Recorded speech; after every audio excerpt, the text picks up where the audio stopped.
Assalamualaikum warahmatullahi wabarakatuh. Baiklah, saya bersama rekan saya akan menjelaskan hasil kajian teori yang sudah kami lakukan dengan judul Tekanan dalam belajar menjadi kesulitan bagi peserta didik. Sebelum masuk pada pembahasan, izinkan saya perkenalkan diri saya. Saya Rera Melvina.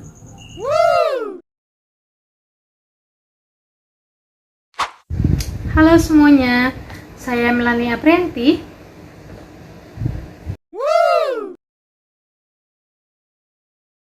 Baiklah, saya akan menjelaskan definisi belajar, kesulitan belajar, dan tekanan dalam belajar. Baik, yang pertama yaitu pengertian belajar. Kira-kira apa sih belajar itu?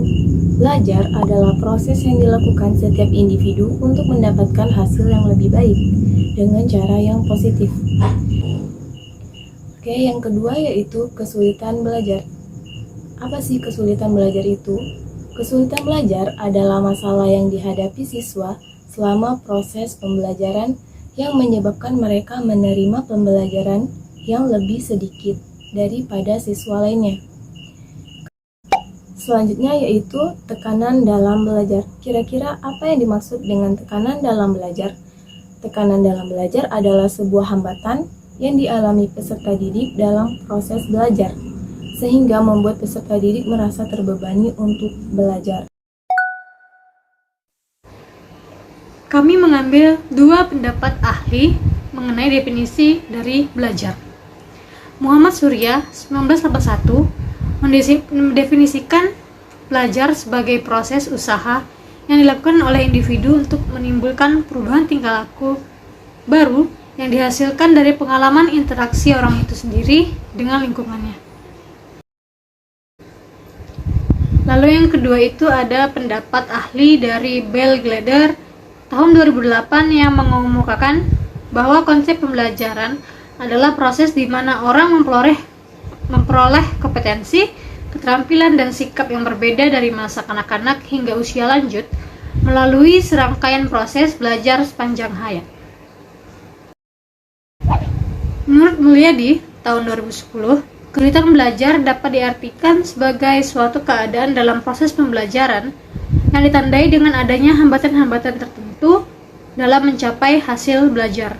Hambatan tersebut dapat atau tidak disadari oleh orang-orang yang mengalaminya selama proses pembelajaran dan dapat bersifat sosiologis, psikologis, atau sosial, fisiologis, alami.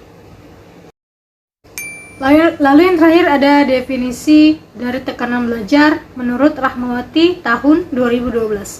Stres akademik adalah suatu kondisi dan juga situasi di mana terjadi kesenjangan antara tuntutan lingkungan dan di mana siswa memiliki sumber daya aktual yang menyebabkan mereka semakin terbebani oleh berbagai kendala dan persyaratan. Untuk materi selanjutnya yaitu aspek. Tekanan dalam belajar terjadi oleh berbagai macam aspek. Aspek-aspek inilah yang mendasari terjadinya tekanan dalam belajar bagi peserta didik. Tekanan dalam belajar tidak hanya karena pelajaran atau masalah sekolah. Lingkungan keluarga dan masyarakat juga berpengaruh dalam terjadinya tekanan belajar. Yang pertama yaitu beban akademik. Stres akademik paling umum disebabkan oleh banyaknya tugas sekolah yang diterima serta ujian yang harus diselesaikan, serta khawatiran dengan persoalan menerima nilai. Siswa mungkin merasa tertekan karena tidak memiliki cukup waktu untuk bermain atau bersosialisasi karena terlalu banyak menghabiskan waktu untuk belajar. Yang kedua yaitu tekanan keluarga, yaitu seperti harapan orang tua agar anaknya mendapatkan nilai yang bagus, perbandingan, dan konflik keluarga merupakan salah satu stresor yang mempengaruhi prestasi akademik.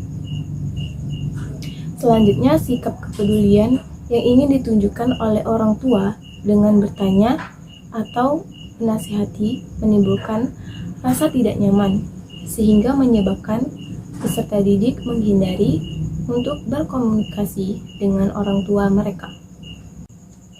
Yang ketiga yaitu interaksi teman sekelas.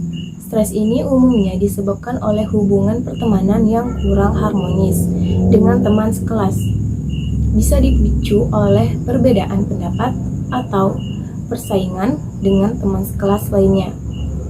Dalam situasi ini, peserta didik mungkin merasa sulit untuk berada dan belajar di kelas yang sama. Akibatnya, peserta didik akan kurang semangat dalam belajar, sering melamun, atau akan memungkinkan untuk berperilaku yang mengganggu teman lainnya. Yang keempat yaitu masalah terkait masa depan.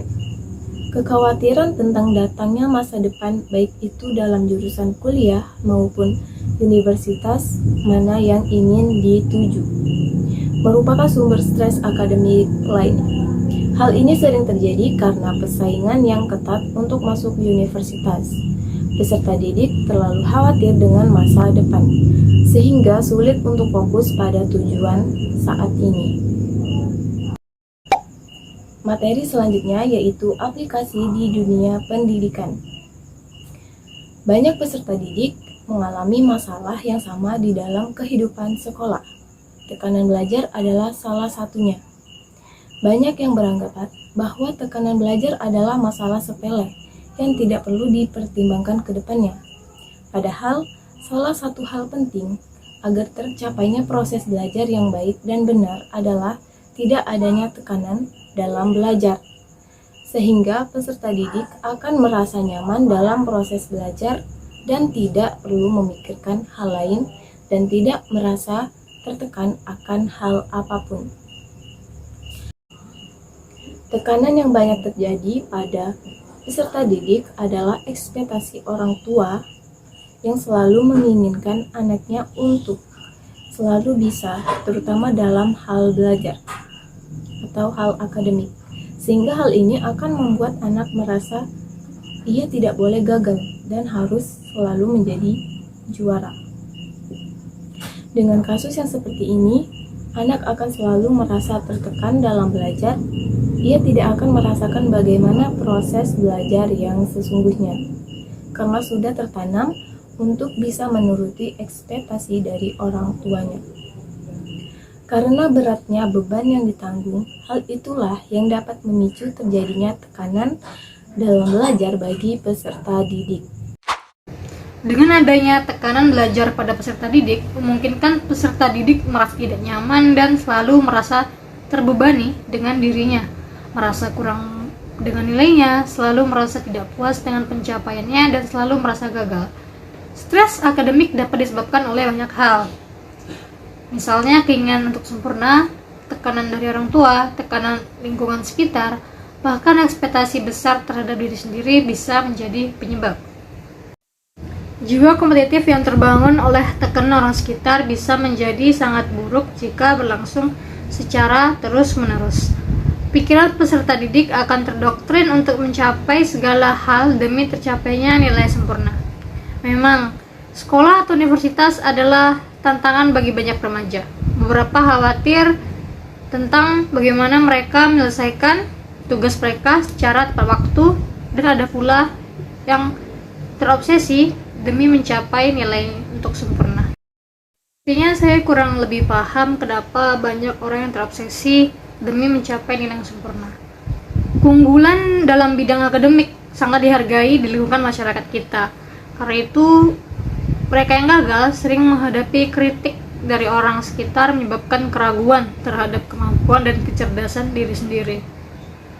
Dengan dunia persaingan yang kejam, peserta didik terus-terusan didorong untuk membangun masa depan yang cerah dan sukses di dalam hidupnya.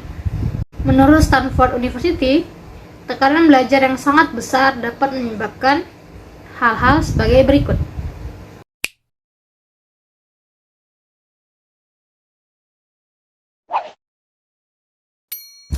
Tekanan dalam belajar dapat diatasi dengan beberapa penyelesaian, tergantung dari mana asal tekanan belajar tersebut berasal.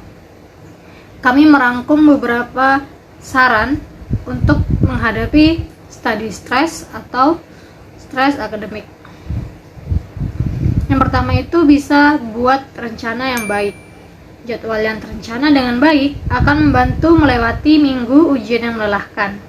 Merangkai poin-poin penting dalam catatan juga bisa menjadi cara untuk belajar. Dapatkan tidur secukup mungkin setidaknya untuk menyegarkan badan dan pikiran. Selanjutnya bisa menetapkan prioritas. Buat daftar semua yang butuh diselesaikan sebelum tenggat waktu tiba. Singkirkan apapun yang mengalihkan pikiran dari tujuan. Bekerja secara efisien akan memungkinkan kita menghabiskan waktu lebih sedikit. Jadi kita bisa lebih menghemat waktu dengan mengerjakan tugas sebelum dekat atau mepet dengan deadline.